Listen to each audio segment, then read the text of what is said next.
The Little Red Hen and the Passover Matzah by Leslie Kimmelman, illustrated by Paul Meisel.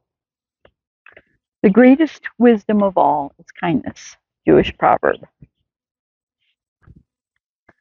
The year was passing.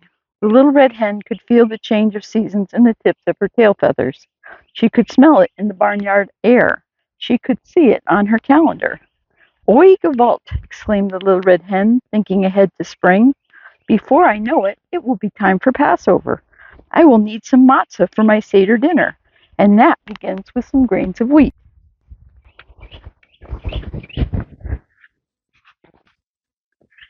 In a corner of the chicken coop, the little red hen kept a small pile of grains safe from wind and water. She gathered them now and went to find her friends. Such friends she had, always ready to lend a hand. Who will help me plant these grains? She asked them. Not I, said the sheep. Sorry, Bob, said the horse. Think again, said the dog, a little bit rudely. The little red hen was not happy. Okay, she grumbled. I should worry. I'll just do it myself. And the little red hen planted those grains. Months passed. The sun shone, the rain fell, and the grains grew tall. The little red hen waited patiently. Finally, there was a field of wheat ready to be harvested. The little red hen went to find her friends. This time she was sure they'd lend a hand. Who will help me cut the wheat? She asked. Not I, said the sheep. Sorry, Bob, said the horse.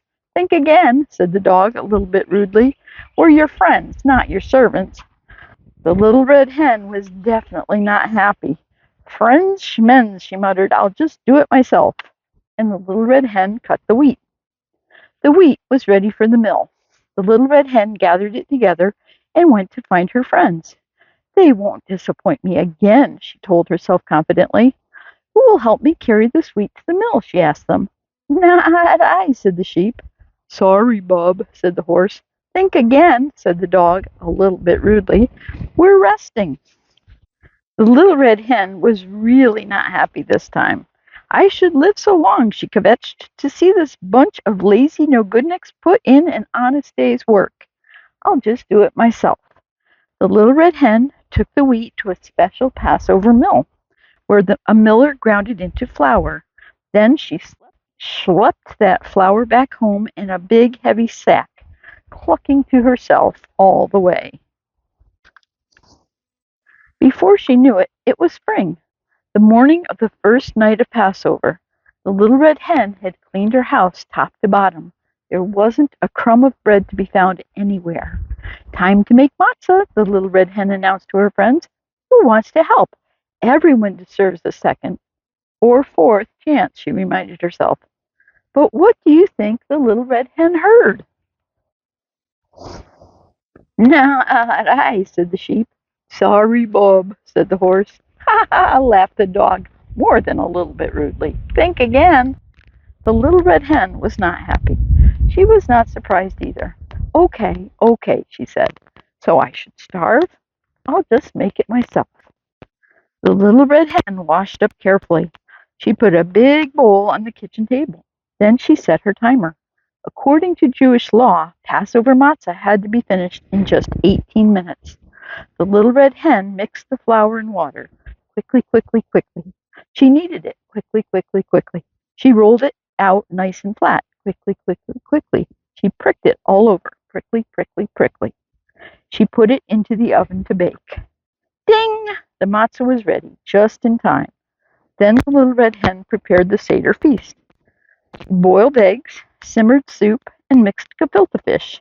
She washed parsley, chopped apples and nuts, and stirred batter for a cake. Finally, she set the table, putting a beautiful Passover Haggadah at each place and an extra chair for Elijah the prophet, should he come, God willing.